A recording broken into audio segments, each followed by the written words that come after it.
It's an interesting time for business.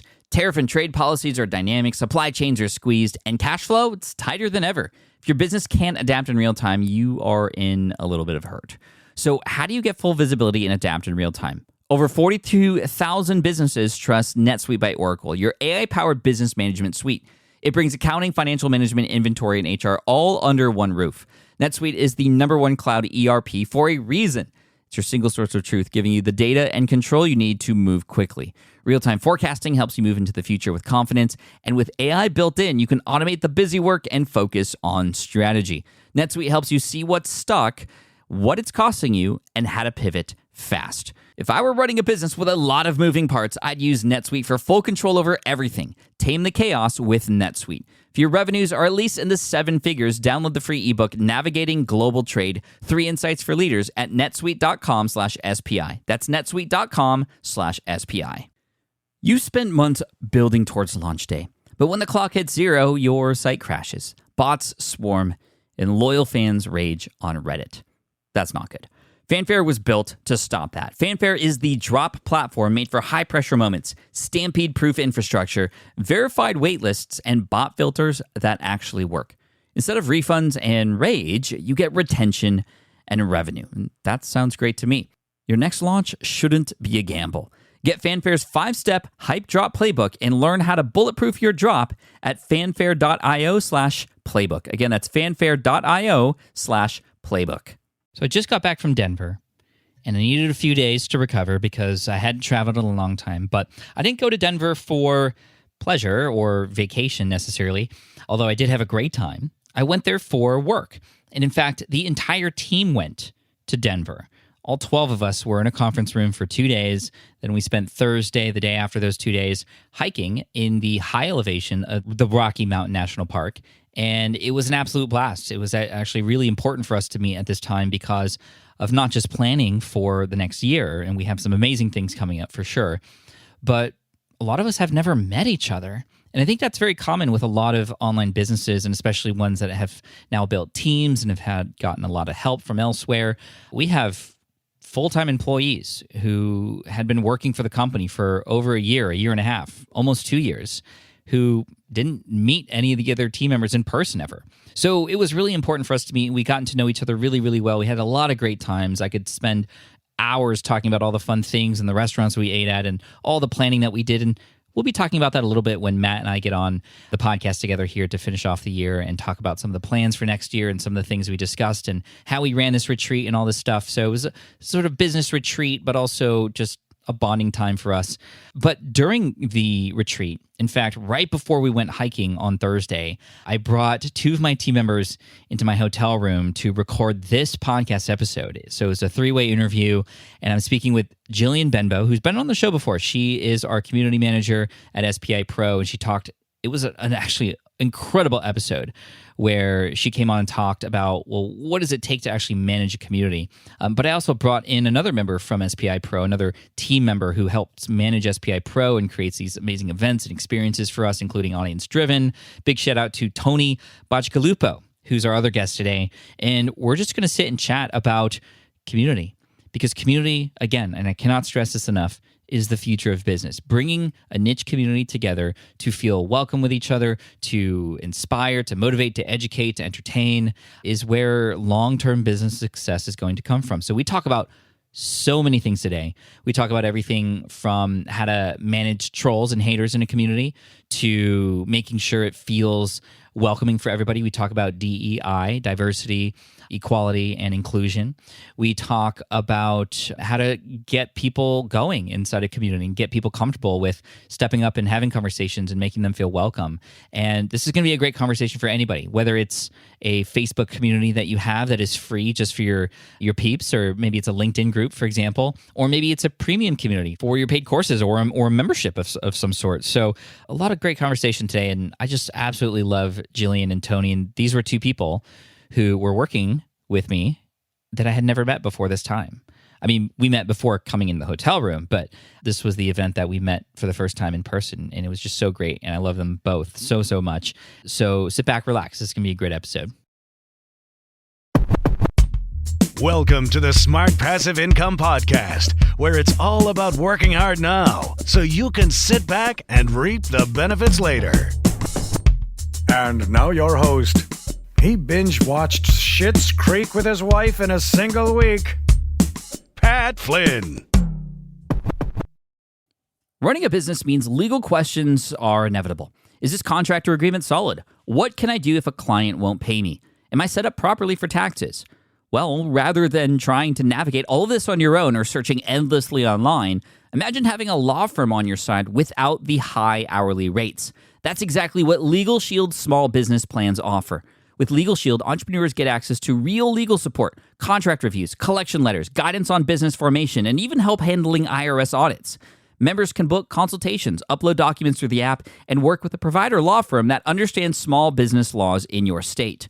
You also get proactive help on tax and trademark questions so you can stay ahead of legal risks. And if a client delays payment, Legal Shield can send professional collection letters to help you recover what you're owed, all for a fraction of what traditional attorneys charge.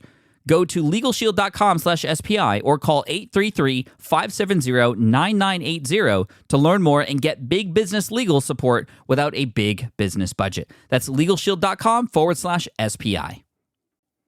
Still using a copy-paste website? Break the template trap with Framer. Whether you're overwhelmed by traditional site builders or frustrated with cookie-cutter designs, Framer gives you the freedom to create a site that's professional, polished, and uniquely yours. Framer is the design-first, no-code website builder that lets anyone ship a production-ready site in minutes. It's free to start, allowing you to browse hundreds of pixel-perfect templates or even design something on your own on a totally blank canvas. Add bold animations like appear effects, text effects, parallax scrolling, scroll animations, looping animations, and much more in seconds. The built-in AI handles the heavy lifting, generating starter layouts, and can even translate your entire site to any language. Ready to build a site that looks hand-coded without hiring a developer?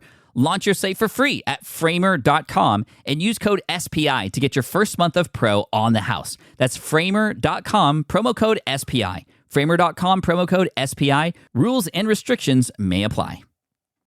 What's up, everybody? Pat Flynn here, and welcome to session 529 of the Smart Passive Income Podcast. My name is Pat Flynn, here to help you make more money, save more time, and help more people too. And speaking of helping more people, I cannot or couldn't have asked for better help within SPI Pro, our premium community, than with Jillian Benbow and Tony Bachgalupo. We talk about a lot of things today. Here we go. You'll love it. Jill, Tony, welcome to the Smart Passive Income Podcast. Thanks for being here. Hey, thanks for having us. It is such an honor. We're so excited to be here.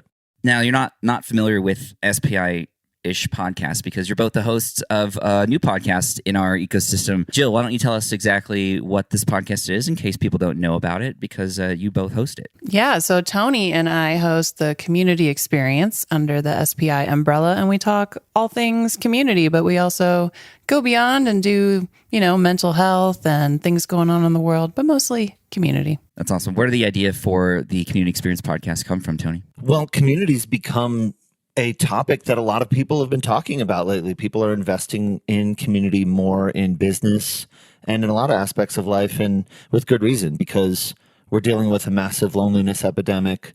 We've got a lot of issues with mental health, depression, kids on social media feel bad about themselves, all kinds of things going on in the world. And that was before the pandemic. Community is extremely important. People need to find their people. And if you can help people find their people, that tends to be good business. Who should be listening to the Community Experience podcast, Jill? Everybody. Trick question. In seriousness, I think anybody looking to create community, and that doesn't mean necessarily in a business, that could be in your actual, literal neighborhood community. I think it's a great place to get ideas from other community builders, other people who have done it, other people who have struggled, and just find ways to foster meaningful connection with us on the show. And everybody listening, you should all check it out. Obviously, your podcast app's already open, so make sure you hit subscribe on that one. Tony, tell me about a memorable episode that you guys created. Who is a guest, perhaps, that if you were to recommend one episode people start with, which one would it be, you think? Well, to start with, I think we should just go right to the beginning with Jillian Richardson. She and I worked together on some initiatives to help with the loneliness epidemic, and she's got just some really great research and statistics that give you a little bit of a background of what's kind of driving what's happening now. So that's definitely a winner. Recently, I would say Esprit Devora. When we sat down with her, we thought we were going to be talking about her building like her community in LA. And we just right off the bat got into like overwhelm and burnout and mental health. And like, we just went from 0 to 60 so quickly. And it ended up being, I think, an extremely valuable conversation for anybody who's been in community management for a while.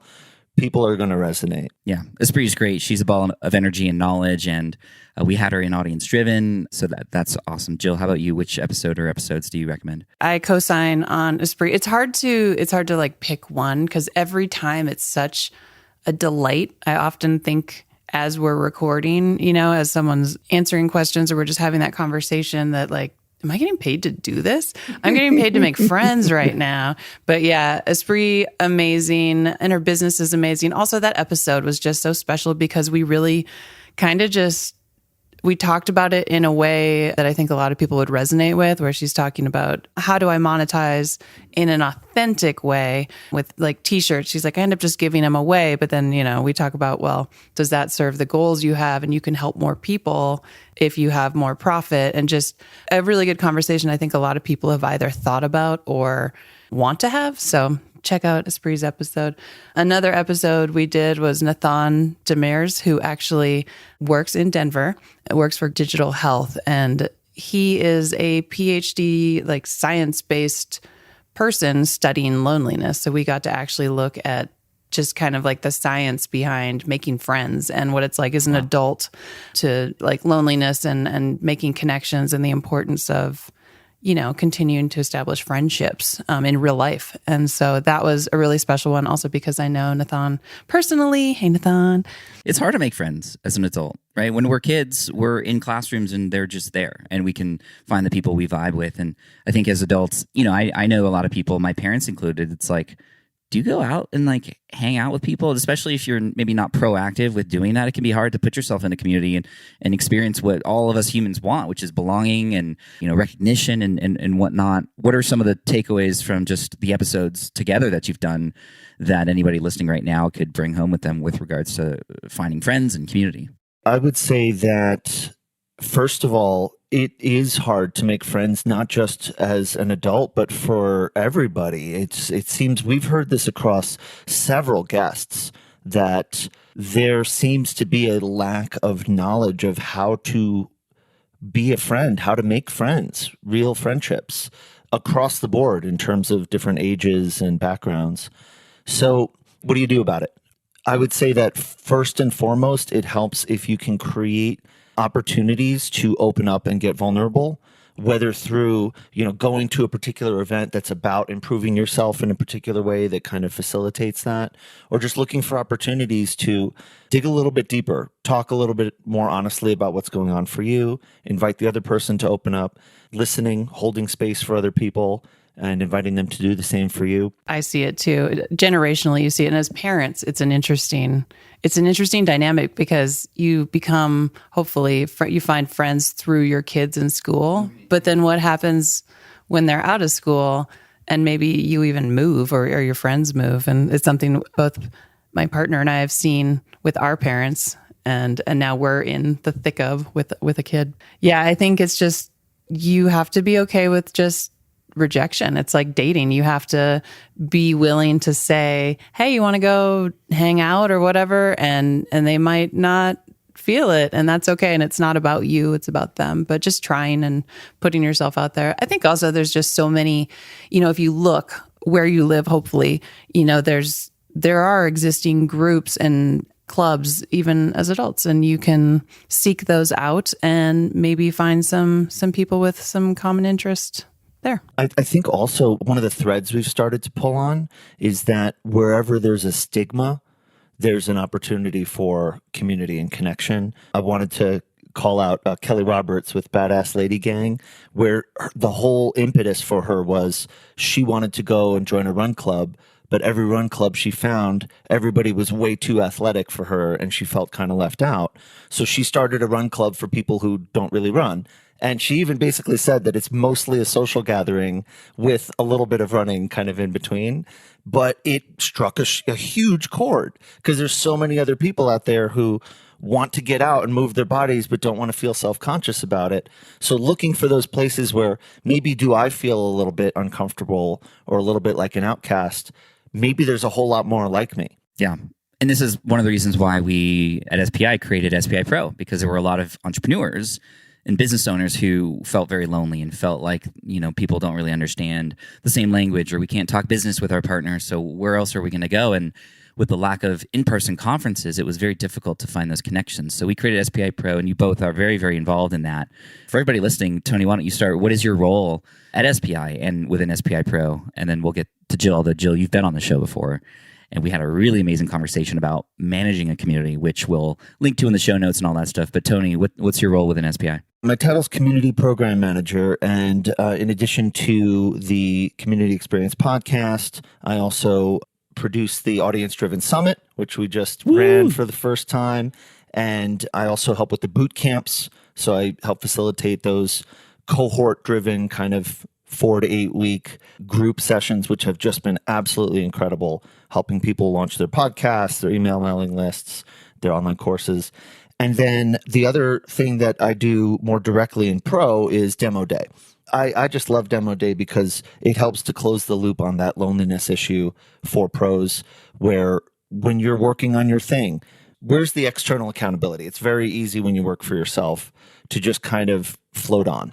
And so if you have some kind of feedback loop and a way for us to celebrate what we're doing with each other, having a day where you can mark your calendar and say, okay, I'm going to finish that thing, I'm going to launch it, or I'm going to be ready to present it, and my peers are going to celebrate it. It's a very powerful thing.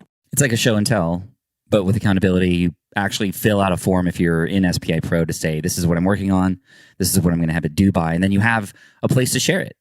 That's so amazing. That's like how it was in school, right? And we don't have a chance as adults to do that anymore. And this is on YouTube forever. So you better bring a good right. demo. We'll link to the YouTube channel as well, so you could watch all that. And the co-working sessions too, leading up to that day. So it's not just you're on your own. There's times to block out on your calendar when, okay, we're going to go into a virtual room. We're going to resolve to work on the thing we said we would do. We're not going to put it off. We're not going to let whatever's in our inbox distract us. And, that also kind of helps close the loop. That's so great. Yeah, it's interesting. The co-working sessions, that was Tony's idea. We use a really cool platform that you can try for free if I can plug it. Yeah, please, do it. Just because it's awesome. It's called Work From, which Tony had discovered or has a relationship with the founders. And it's great. You create whatever environment. So we created the cafe. It looks like a coffee shop. You can actually play cafe background music, or you can play music, but also like cafe noises. It really kind of helps you get into that zone. And then it's just kind of a place where if you want to be on camera, you can, you don't have to, there's a chat, but we would just meet there and work on, set an intention to work on whatever piece of our demo or whatever project that was.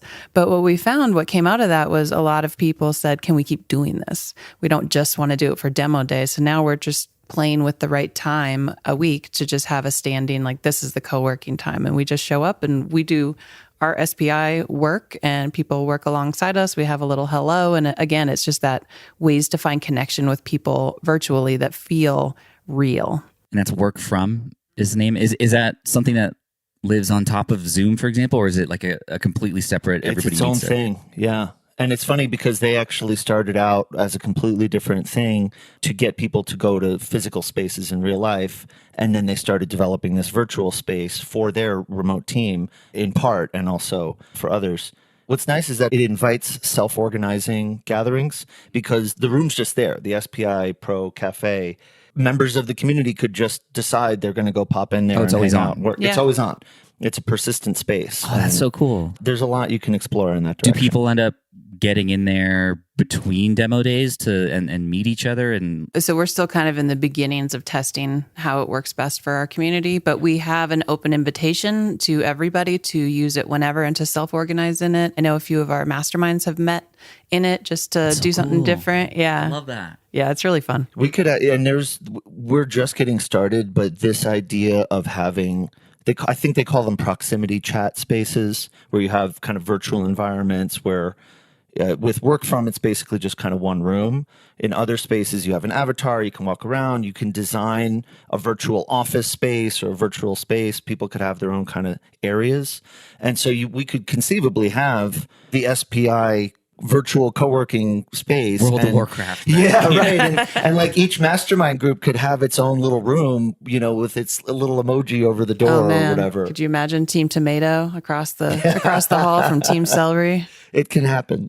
Our team names for masterminds within SPI Pro are food and vegetables. And we started fruit. with vegetable. No, we started with fruit, I think, and then to vegetables. Now we're on spices. Which makes for really funny shout outs. Like when we did audience driven and there were pros in the chat who were like, Team Raspberry and Team Tomato. And people like, what are these people talking about? Part of community is building and developing a culture and creating a language. How does one go about, Jill, doing that when you're starting out? And it doesn't have to be in person. It doesn't have to be formal like in a circle community. It could be on a Facebook group. But what might one do to start to begin to build a culture that they would like? I think a lot of it will start to develop organically. You just have to pay attention to what your community wants. My favorite thing to say, ask your community, what do they want? So if you're creating a group of people, and it's starting small and you're growing slowly, it's letting those people be stakeholders in what the community is. So why are they there? What value do they get? If that's connecting with each other for accountability and brainstorming, like a mastermind, okay, let's create some mastermind groups. What kind of groups do we want? And then there are those. And then any opportunity to let people have the agency to self-organize the things within the parameters of that group that are interesting to them is a fantastic way to grow a very healthy community, because people are getting more from it. Like, why are they there? Why should they go spend their time there over the entire internet? There are cute dogs all over the internet. What's going to get me in this group? Jill, what's your role with SPI and in case people hadn't heard that episode that you were on before? Yeah, of course. I'm the Senior Community Experience Manager. So my main role is SPI Pro, all things SPI Pro and community in general. I helped with our great, the Big Great Facebook migration, as we're calling it, where we took all of our course communities off of Facebook and our big, really big open Facebook community. And we created the Academy, the SPI Academy, which is our course community. And then we have separately SPI Pro. So we have two robust communities. I'm mostly focused on SPI Pro, but also helping oversee just the bigger picture of the Academy. The Academy is great. It's sort of an asynchronous way for people to support each other who are within the courses, and some access to our team as well. And they're just another addition to our course offerings, in addition to the office hours that people have with me every week.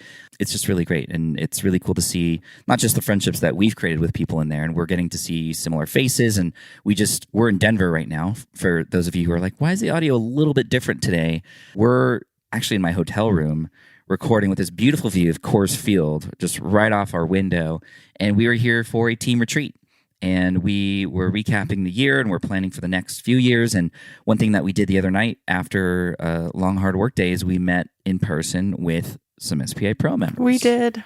Right? Which was really fun. It was so amazing. It was a highlight for sure. It's so amazing. I'm so looking forward, to the pandemic calming down so that in person can be just more, back to our day to day, because there is definitely something special about these people you've been connecting with, and then just being able to give them like a physical hug, and just feel their energy, if you will. And same with the team. A lot of us, Tony and I, this is our first in-person summit. So same with meeting everybody on the team and getting to kind of just make those relationships be a little more real, I guess. Not to say you can't do it all online 100% of the time, but there is something about like proximity that's sure. really great. I mean, even in this room right now, the energy between us, because we're literally 6 feet from each other, and we have a Zoom H6N with 3 ATR 2100 microphones just in our hands. I forgot the pop filters, so I don't know if there's like plosives, but sorry, David. Whoever's editing this, sorry about that. But no, it's great. This in-person meeting that we had some amazing people come out, Heather and Alex and a few others.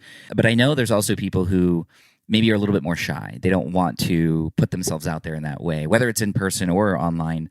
Tony, what could a community director or community manager do to encourage people to show up? Because when people start getting involved, they start getting invested, not just in the program, but in themselves. How do you encourage people to participate? First and foremost, it helps to give people options. And right now we're dealing with that a lot with virtual programming. A lot of people have had to adapt their in-person to online. And video, for example, is a really great way to see each other when you can't be in the same place. But it also can be exhausting. It has a lot of implications, your posture, your environment, all these things that can be accessibility issues. So can you invite people and make them feel comfortable to join just by audio? And it's a lot easier sometimes for somebody to just call into a meeting. They have to go run around, do laundry, clean up their house, whatever, and they can still participate. And then for people who can't join at that exact moment, can you give people really great ways to engage with your conversation in advance of the meeting, giving people prompts for discussion, catch the recording of the meeting, and then catch up on what happened from the meeting and participate afterward. So you're kind of having these wider concentric circles. In terms of an in-person meeting, if you want to make that more inviting and more comfortable, then you just have to really be attentive to the intention that you put into how people come into the space, first and foremost.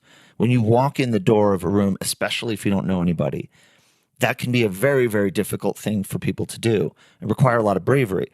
So can you have greeters? Can you have volunteers? Even just other people who have arrived early. I always had a policy when I was running a lot of in-person events. If you showed up before the doors open time, then you were volunteering to help. That was my rule. Have somebody come and just say, "Oh, hey, what's your name? I'm Tony. Welcome. Is this your first time? Cool." And just have people there to make that easier. And then the other thing is facilitating connection between participants. The vast majority of events that are out there are basically consumption oriented. You sit in a chair, the people on stage talk or whatever, and then you leave, and maybe there's some networking kind of open-ended in between. When you facilitate an actual activity between participants, that creates all kinds of opportunity for people to open up in kind of a comfortable, controlled circumstance. So literally just introducing people with each other, right? For example, or having a little activity of sorts, an icebreaker, those kinds of things. Simple but incredibly powerful, can totally transform an event. Jill, on SPI Pro, you are on the front lines. You have direct communication and access to everybody in there, and you hear it. You hear all. I know there's a lot of positive things, but I also know that we don't do everything perfect. What are some perhaps constructive things that our very own community members have said to us, and then how have we sort of reacted or done something about that? Ooh, that's a good one. I feel like we're in an annual review. Kind of. Kind of. I think something that we see a lot is when people join, it is very overwhelming because it's big. We, hover around 500 members usually, and that's a lot. And we have a pretty high percent engagement rate. So you walk in and it's just it's a busy train station already in motion, and you're just like, where do I fit? And so a lot of people would say, I just don't even know what to do. I don't know how to get started. It's intimidating. It's kind of like showing up to a party where you don't know anybody and just jumping into a conversation. Not everybody, myself included, has any interest in doing that. And so we listened, we saw it happening. Someone may come to you with a suggestion or a problem, but noticing more than one person like that, it's like, okay, this is coming up a couple times. You start seeing trends, and a lot of it is very anecdotal because you're having conversations with people. It may not be a survey. A survey is a great way to get some hard info, and so that was something we recognized. So we created an onboarding email series. We had an onboarding email series, to be fair, but we tweaked it to have some more specific actions to take. And then we created on the platform an onboarding series that we call the New Member Challenge. And so there's, I think, 9 steps in it. We have a video where I literally go and do all the things I show for people who are more visual. We have a list for people who like to figure it out. And then, at the end, you get a badge for completing it. And it seems silly, but everything we show them has them do an action that basically is teaching them the platform. So I really like that. I also like that we can change it as things come up. So it's due for a change right now, just based on feedback I'm getting. People get lost in a certain part of it. So now I know, okay, I need to clarify this piece. So that's a great example. I think with any sort of platform, you're going to have limitations with features. And so that's often something that comes up because everybody has great ideas for features that should exist. And anybody who builds features knows it's not that easy. So, we use Circle. They're, maybe 2 years? Not even? Year, yeah. Just basically a year and 2 months. Yeah. I mean, we got in before it was publicly launched. Right. We were like the beta. Really hard to imagine. I mean, we got very lucky. Circle is an amazing company. We work closely with them. Matt and I are both advisors now. So we have an opportunity to, with regards to the feedback, potentially help the company go, okay, a lot of people would love this. Can we talk about that? Can we unpack that? And they're a great company that just doesn't go, okay, we'll add that to the list. They do the research and stuff. And there's been some great features that have come out. Like there's a bunch that just recently came out that we are taking advantage of, right? They now have a paywall that's there. So you don't have to create your own. If you're doing a paid membership, you can just do it all within the platform, which makes onboarding for your members, everything just super, super easy. And then you can tier your membership if you want to have like freemium. It's really nice. And what they recently launched that I'm super excited about is their events. So before events, you would do the promotion of just in regular posts, and now they have a dedicated like events ability. I've even noticed just using the platform as things just kind of pop up. Like now when you create a post, they're like, oh, well, is this a post or an event? Like you just have more control and visibility on events, which is huge because a lot of communities, whether it's a on platform type event, live event, in person, now you can just very easily do that. And then they just launched their updated member directory, which doesn't sound cool, but Jay and I are so like giddy with excitement for it because of how you can search for members and just find people, whether it's in your geographical area or who are all the podcasters because I need more guests or, whatever it is. It's amazing. Every once in a while we'll do a release and every time they do it, it's like Christmas. It's just like, oh my gosh, like what is this new shiny thing I get to play with? Yeah. It's like a Tesla. You wake up and they're like, your car's going to go longer now. It's just like out of nowhere. With the event feature is great because people can RSVP. You can connect with people before the event and see who's going to be involved, find volunteers, etc. As we finish up here, Tony, I'd love to ask you, I mean, you've both been in community for a very long time in all different ways. And Tony, I'd love to start with you with regards to, well, where is community going? We want to be where, as Wayne Gretzky says, like where the puck is going, right? And I think a lot of people are now still where the puck is, and that's great. Community is here. There's tools now that can serve us. There's groups like us who want to help others build communities as well. And we have our open circle sort of, hey, here's how we do what we do. And there might be some offerings in the future for training or boot camps or courses around this as well. We'll see. But the principles of community are always going to be the same. But where do you think things are going to be going in the future? How might we get ahead of things? Probably first thing from a cautionary standpoint is that the word has gotten kind of the buzzword treatment. And this has been happening for a long time, and it's going to keep happening and maybe get worse for a while, where you're going to have a lot of people using the word community who aren't really building like really meaningful communities. And so we might see some snapback from that. But I think on the other side of that, it's just going to make the communities that really do a good job of fostering meaningful connection just that much more outstanding and attractive. And what we really want is connection. People want to feel not alone. They want to feel like they found their people. And the appetite for that is there. And the technology is caught up.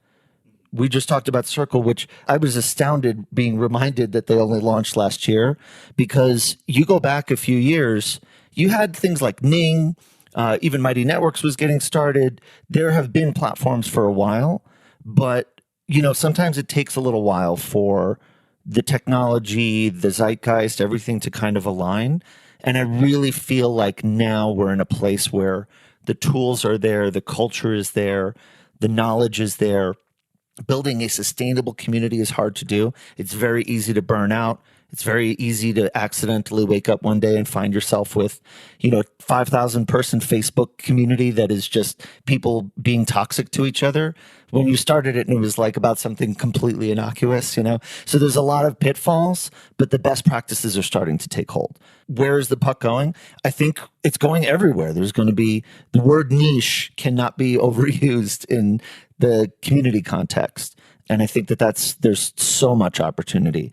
And I would emphasize again, where there's stigma, there's opportunity for connection. And that's really where we're going to be able to help people the most, is wherever they feel uncomfortable. I love that. I love the thought also of the word niche, and there's going to be more niche communities, very, very specific niche communities. I mean, I've seen this in the Lego space, right? There's AFOLs, adult fans of Lego, and just like adult fans of Lego specifically have community meetups and gatherings and whatnot. And there's a lot of opportunity there. So I would say for anybody thinking about building a community, don't be afraid to create a little group. It doesn't have to be huge. I think part of the problem with the fact that the technology's here and there's now people teaching this stuff is that this has happened with blogging, it's happened with podcasting, with video. People want to take the shortcut. People go, okay, I'm just going to set this up and automate the whole thing. How would you respond to somebody who's maybe thinking about, okay, this might be a quick way to get some recurring revenue in our business, Jill? I think just to backtrack a second, because an interesting point. So with community, to what Tony was saying, I see the puck going into explosive growth of what will ultimately be dead communities, because everyone's launching one and not everyone is going to do it right. And so we're going to have a lot of dead space there. And it's already happening. I'm sure all of us have like a Discord server or a Facebook group or wherever you do your online community stuff that just no one's there anymore. And it falls back to people just, community, that's what we're doing now. So I'm going to launch it, but then I'm going to walk away, the launch and leave.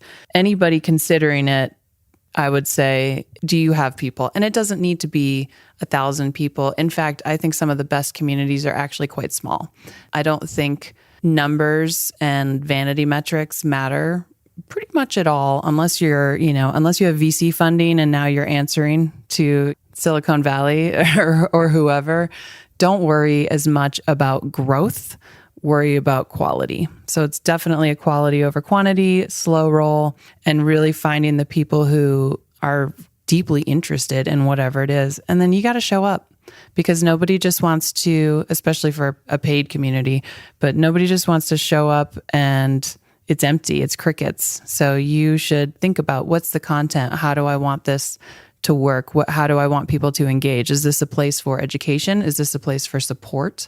Is this a place for cute dog pictures that we rate 12 out of 10? And it can be any of those things, but you have to have a bit of a vision as to when someone walks in the door, what are they getting out of it? Not what are you getting out of it? And you have to listen to them, because they'll tell you what they want to get out of it. This brings me up to one more thing that I want to ask you both about, because this is something that's really important to us at SPI. And that's diversity, equity, inclusion, just having people feel like they have a safe space. How do we not create, when we're creating communities, toxicity? Because sometimes just the nature of bringing a certain group of people together who have a certain view could leave a whole bunch of other people out, maybe even subconsciously. How do we approach community in the way that we can ensure that it's great and it's positive? First of all, just on the diversity angle, I'm a white dude. I came up in tech culture in New York, and I saw how easily I could end up in a room with a lot of other white dudes.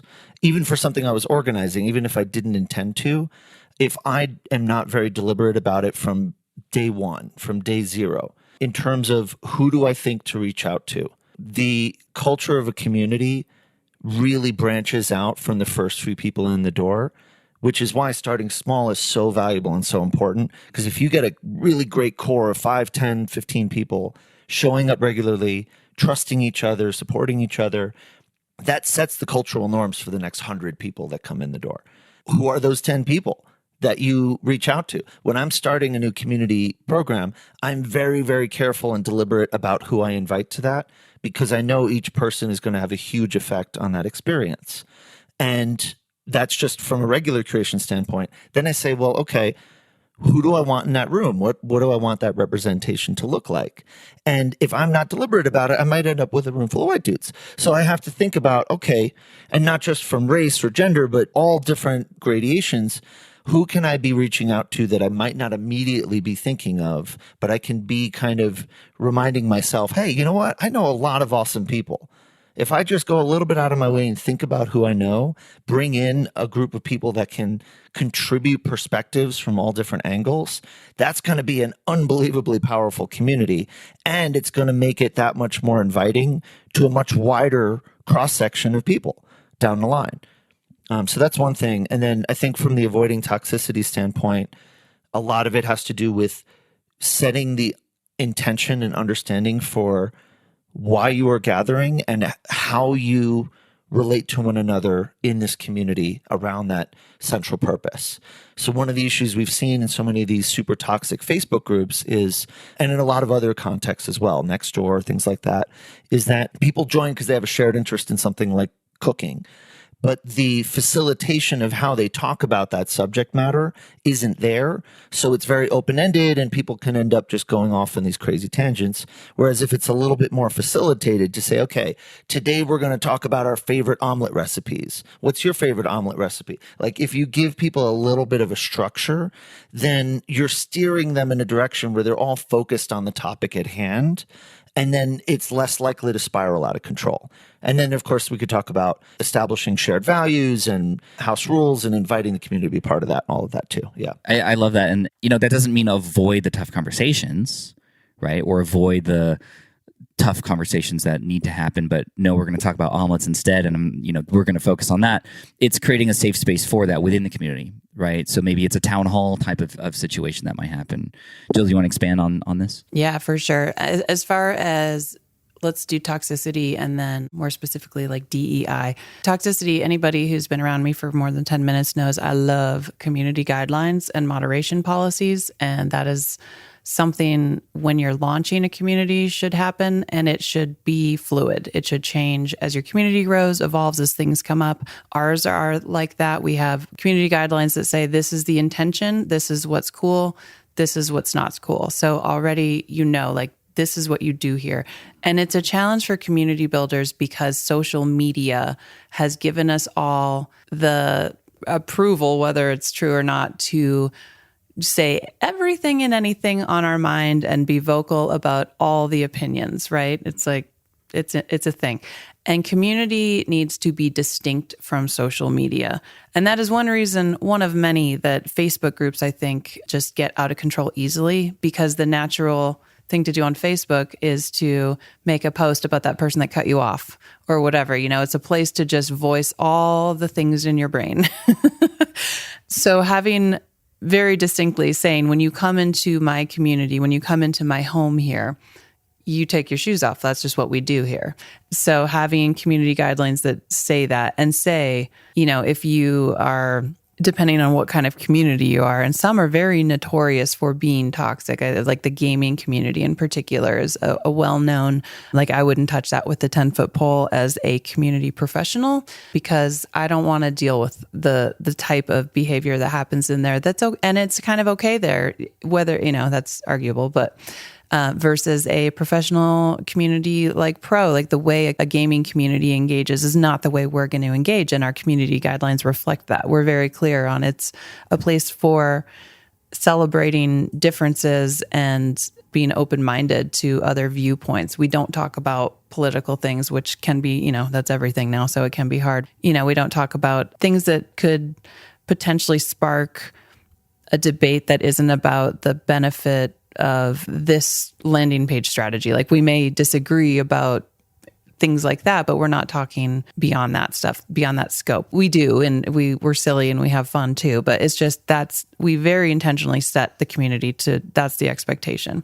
You have to be okay with listening when someone says, you have this guideline and I don't understand it. That is great information. It's not clear. Or maybe someone doesn't like a way something is worded because it's ableist and you didn't realize that, you have to be willing to say, oh my gosh, tell me more, and really listen to them. And then not necessarily that one, I mean, depending what it is, do this like abrupt change, but you really have to know how they come across outside of your little bubble. Because it's very easy to be like, yeah, this is so clear. Be nice, be kind, be open, but done. And someone's like, well, I don't feel safe here. Having a very like open door policy, you have to be very trustworthy. People's opinions or feedback and information, like that's all a part of it. And it's content that I'm hoping in the next year we'll be sharing more of at SPI. So follow the blog, follow the courses, whatnot. The other thing I want to talk about specifically is DEI, and this is a big focus on our team. We are very committed to making sure we are a place people feel safe and welcome. There's a lot of things that are easy to overlook when you are able-bodied, able-minded in all the ways. And I am absolutely guilty of it because I don't experience the world the way other people experience it. I just experience it the way I do. There are very obvious things you can do, like be mindful of color combinations for people who, visually have a hard time seeing screens. When the colors are too muted or whatever it is, you can ensure you have closed captioning. And you see this in a lot of platforms now, like closed captioning has become more standard of a feature available. We use Loom. Loom has closed captioning. We use that for a lot of things. I know, Pat, you use a bunch of stuff that enables that. YouTube, it seems like, just lets you do it now, which is automatically. Yeah, which is fantastic. That's something, for people who have any sort of vision impairment is huge. Also transcripts for people, especially even just considering language barrier, like our community's in English, but not everybody in our community is a native English speaker. So having transcripts and ways for people to consume things that might be different than what we're like. I can listen to a podcast or watch a video, either or, and I'll get the information, but that's just me. What about other people? Yeah. So we're thinking about other people. We're asking questions. And when people bring it up, we're open to their feedback. I think it's huge. I will never be an expert in all the ways to make a community accessible, but I will try my hardest, and I will listen, and I will take the criticism I need to take to make things better. And I think it's important too for people who are meeting in person. There's something beautiful about online community because people who have physical disability, it can or cannot be very accessible, depending, if typing and visually that's on the table. But like, think about that too, even though we forget, especially behind a screen, but some people may not be able to use their fingers the way we do. And so like typing on a Discord may not be the best place to host a community if a bunch of your members say like, I have a hard time typing. And then in person as well, obviously there's things like, the ADA has done a lot. There's still a lot to go, but I think it's just being open to feedback, being willing to change things to help people just access the community and the conversations. You just have to, be willing to listen and adapt. Sometimes the tweaks can be so small and have such a huge impact. And the accessibility side, a lot of websites, you can just drop in like a WordPress plugin, make some adjustments that give people so many more controls over how they experience your website.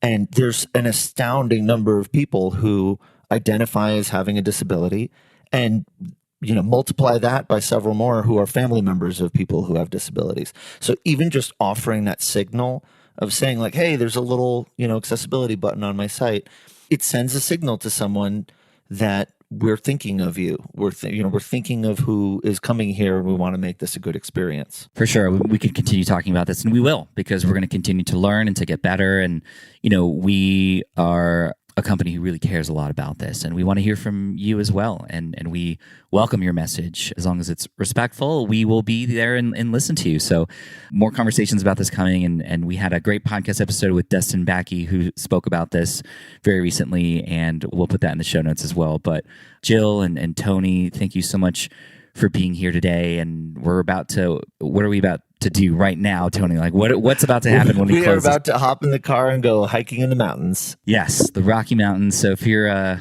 listening to this, send us your best wishes as we have little air available in this high altitude. You guys. It's fine. It's fine. We're going to Rocky Mountain National Park for anyone who's familiar. It's beautiful. It's so fun to bring all these sea level silly guys up in the mountains. Welcome to my world. Thank you both. And this won't be the last time we chat with you here on the show. And everybody go listen to the Community Experience podcast. We'll have all the links in the show notes. Thanks again. Tweet us at Team SPI. We'd love to continue the conversation there. All right, I hope you enjoyed that episode. All the links and resources and the link to Jillian's previous episode and all that goodies, all the goodies there are going to be over at smartpassiveincome.com/session529. Again, smartpassiveincome.com/session529.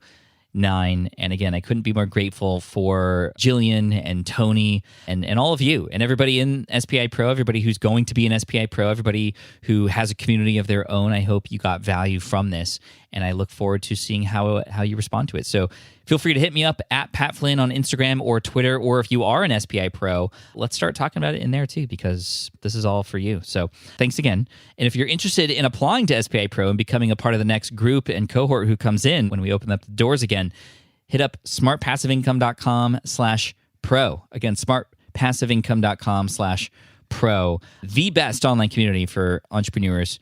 I hope to see you there. Till then, thank you so much for listening in. I appreciate you, and look out for a Friday follow-up episode coming soon. So hit subscribe if you haven't already, and we'll see you in the next episode.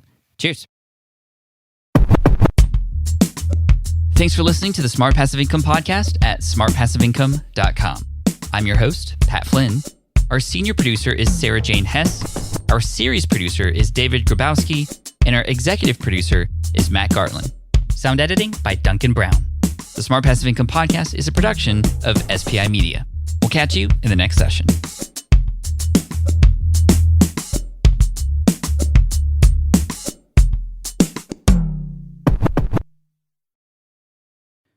Look, I get it. You want to grow your business, but trying to sell to hundreds or even thousands of people gets very exhausting very fast. But what if you could sell at scale with a simple, powerful quiz? Score App helps you sell to more people without adding more to your plate. You build a quiz or assessment that your audience actually wants to take. Then they answer a few quick questions and get a personalized result right away. It shows them where they're at and what they need to do next and how you can help. And you build huge amounts of trust before you make even a single offer. No hard sell, no chasing leads, just value at scale. Get 50% off the first 3 months using the discount code SPI. All you have to do is just head to scoreapp.com/SPI. Again, that's scoreapp.com/SPI. Hey there, quick pause here because I have to tell you about a tool that completely transforms the podcasting workflow, Riverside. I get it. I used to juggle multiple platforms just to record one podcast episode. It was exhausting. Zoom for recording, Audacity for editing, and then a bunch of different apps just to create clips and social posts. I've tried other ones as well. They were okay, but they were clunky and super time-consuming. That's where Riverside has massively helped. I can do it all in one place: recording, editing, repurposing, one platform, one streamlined flow. I just log in, record with my guests no matter where they are in the world, and just like that, studio-quality audio and high-resolution video all in one. And get this, even if your Wi-Fi glitches, Riverside records locally on your device so everything sounds and looks crystal clear. But here's my favorite feature, Riverside's AI editing tool. You can remove silences and filler words with just one click. Hours saved. With Magic Clips, Riverside also automatically finds the best moments and turns them into ready-to-post videos for YouTube Shorts, TikTok, Instagram, all without the extra editing. So if you're looking to level up your production quality and simplify your workflow, go to smartpassiveincome.com/Riverside and use code SMART to get 1 month free on the Pro plan. That's smartpassiveincome.com/Riverside, promo code SMART. It's built by creators for creators, and I think you're going to love it.